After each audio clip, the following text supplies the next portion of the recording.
ABP news पर लगातार बड़े खुलासे हो रहे हैं और ये बड़े खुलासे उस एसआईटी की रिपोर्ट से हो रहे हैं जो पब्लिक डोमेन में नहीं है, जो इस वक्त एबीपी न्यूज के पास है। एबीपी न्यूज संवाददाता अभिषेक उपाध्याय ने यह खबर आप तक, बड़े खुलासे आप तक पहुंचाए हैं। नोएडा के सुपरटेक एमरल्ड कोर्ट पर सबसे बड़ा खुलासा, ट्विन टावर ही नहीं साहब, एमरल्ड सोसाइटी का हर टावर धांधली के धुएं में डूबा हुआ है। नेशनल बिल्डिंग कोड के नियमों को धता बताकर सोसाइटी का कंस्ट्रक्शन हुआ है। दो टावर के बीच लगभग 18 मीटर की दूरी होनी चाहिए, यह नियम कहता है, लेकिन बावजूद इसके उल्लंघन हुआ है। स्ट्रक्चरल सेफ्टी का सर्टिफिकेट लिए बगैर टावर में 2 मंजिलें ज्यादा बना दी गई। सोसाइटी का कंस्ट्रक्शन मंजूर नक्शे के मुताबिक नहीं किया है। फायर स्टेयरकेस के बगैर ही सोसाइटी को नो ऑब्जेक्शन सर्टिफिकेट दे दिया गया है। अभिषेक मेरे सहयोगी मेरे साथ यहां पर मौजूद है। अभिषेक, मुझे याद है जब ये टावर गिर रहे थे तब मेरे साथ एमरल्ड कोर्ट के 2 बायर्स मौजूद थे। उनका टॉप फ्लोर पे मकान था, फ्लैट था, पेंट हाउस था। वो ये दलील दे रहे थे कि ये जो 2 ट्विन टावर हैं ये हमारी जिंदगी के लिए खतरा है, लेकिन एसआईटी की ये रिपोर्ट तो बता रही है कि वो पूरी की पूरी सोसाइटी, हर एक मानक अगर देख लिए जाए तो उस लिहाज से जिंदगी पर खतरा है।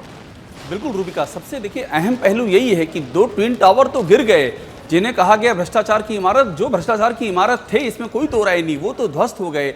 अब जो वहां पर बचे हैं, जो 15 टावर बचे हैं, उनकी कहानी क्या है? और ये हम जो कह रहे हैं एसआईटी की रिपोर्ट के आधार पे कह रहे हैं, और इसकी तस्दीक वहां के निवासी भी कर रहे हैं कि वहां पर फायर स्टेयरकेस नहीं है। आप सोचिए 15 मीटर की ऊंची ऊंचाई वाली जो इमारतें होती हैं वहां पर फायर स्टेयरकेस होने चाहिए, ये क्लियर प्रोविजन है।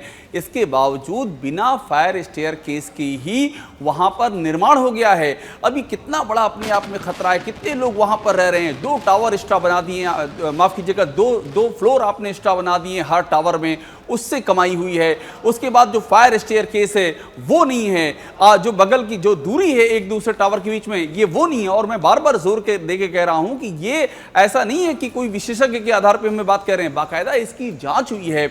यूपी सरकार ने, शलभ जो बात कह रहे थे वो ठीक है, यूपी सरकार ने एसआईटी बनाई है और यूपी सरकार की बनाई एसआईटी ने ये जांच की है। अब सवाल ये है कि 2 टावर तो गिर गए, लेकिन जो टावर खड़े हैं उन टावर का क्या? अगर उनकी नींव में घुन लगा हुआ है तो इस घुन को कैसे दूर किया जाएगा? इस घुन को वहां तक पहुंचाने की जिम्मेदारी कैसे तय की जाएगी, कब तय की जाएगी? ये अपने आप में बड़ा सवाल है, क्योंकि जो गिर गए वहां कोई नहीं रहता था, जो अभी खड़े हैं वहां तो हाड़ मांस के पुतले रह रहे हैं, वहां जिंदगानियां रह रही हैं, उनका क्या होगा? और फंसेगा कौन? वही तो फंसेंगे ना, दर दर की ठोकर खाएगा कौन? अभिषेक, वही खाएंगे ना।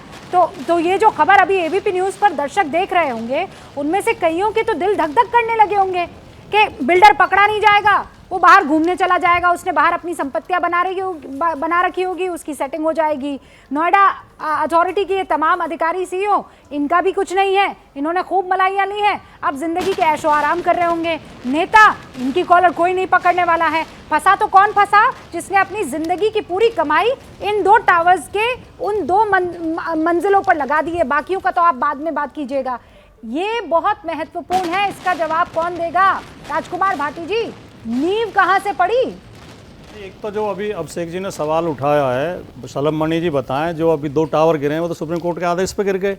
आपकी सरकार, अभिषेक जी ने जो अभी कहा है, बाकी में अगर एक्शन ले तो हम मानेंगे कि आपकी सरकार एक्शन ले रही है। दूसरी बात, भारतीय जनता पार्टी के मित्रों की एक आदत बन गई है कि जब भी कोई समस्या बताई जाती है, जब भी कोई अनियमितता बताई जाती है, पूर्व की सरकारों के सिर पर थोप देते हैं।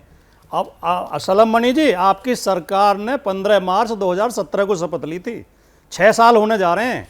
ये 6 महीने तक, 1 साल तक, 2 साल तक तो ठीक लगता था कहना कि अनियमितता पहली थी। आप 6 साल में अगर उन अनियमितताओं को दूर नहीं कर पाए, 6 साल में आप उन 75,000 बायर्स की रजिस्ट्री नहीं करा पाए, तो फिर तो आपकी सरकार किस काम की है? इतनी सुस्त रफ्तार है क्या आपकी? आपको 50 साल चाहिए उनकी समस्या हल करने के लिए, जो 1 सप्ताह में हल की जा सकती थी। बिल्डर्स ने एनओसी नहीं ली है, बिल्डर्स ने कहीं पैसा जमा नहीं किया है, कहीं नक्शा पास नहीं कराया है, इस वजह से उनकी शरद रजिस्ट्री जी अटकी जवाब हुई दीजिए है और वो लोग धरने पे बैठे हैं शरद जी लगातार। जवाब दीजिए और उसके बाद मुझे बिल्डर के बयान को आप तक सुनवाना है। बिल्डर जो बात कह रहे हैं, सुपरटेक के चेयरमैन की बात कर रही हूँ, उनका कॉन्फिडेंस एकदम अलग ही लेवल पर है। वो मुझे उस कॉन्फिडेंस के पीछे की वजह समझनी है, लेकिन उससे पहले शलभ मणि जी जवाब दीजिए आप।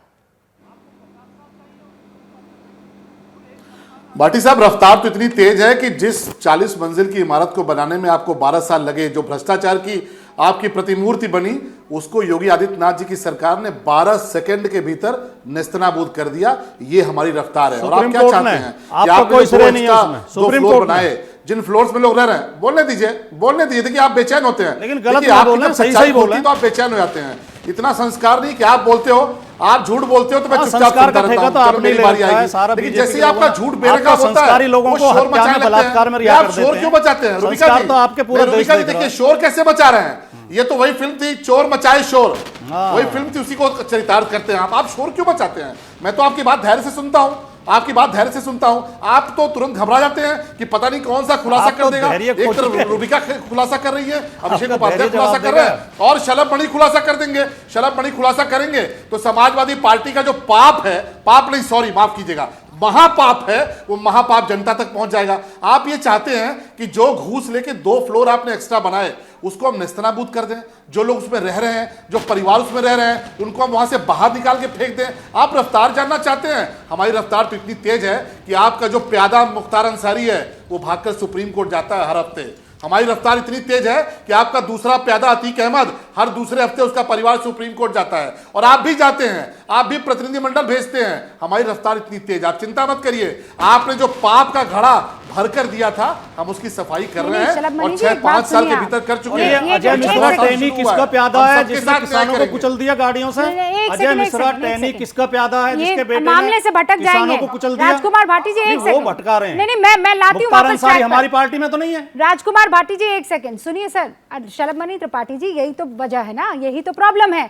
आपके जेसीबी की रफ्तार जो है, वो जो आपकी पार्टी से ताल्लुक नहीं रखते हैं या फिर वो विरोधी खेमे के हैं, उनकी तरफ तो स्पीड से चला जाता है, लेकिन इन बिल्डर्स की तरफ, इन पूर्व सीईओ की तरफ ये इतनी स्पीड से क्यों नहीं जा रहा है? ये मेरा महत्वपूर्ण सवाल है और ये सवाल जरूरी है क्योंकि उत्तर प्रदेश की जनता को आपने वादा किया है कि उनके हितों के लिए काम करेंगे, तो फिर कब करेंगे?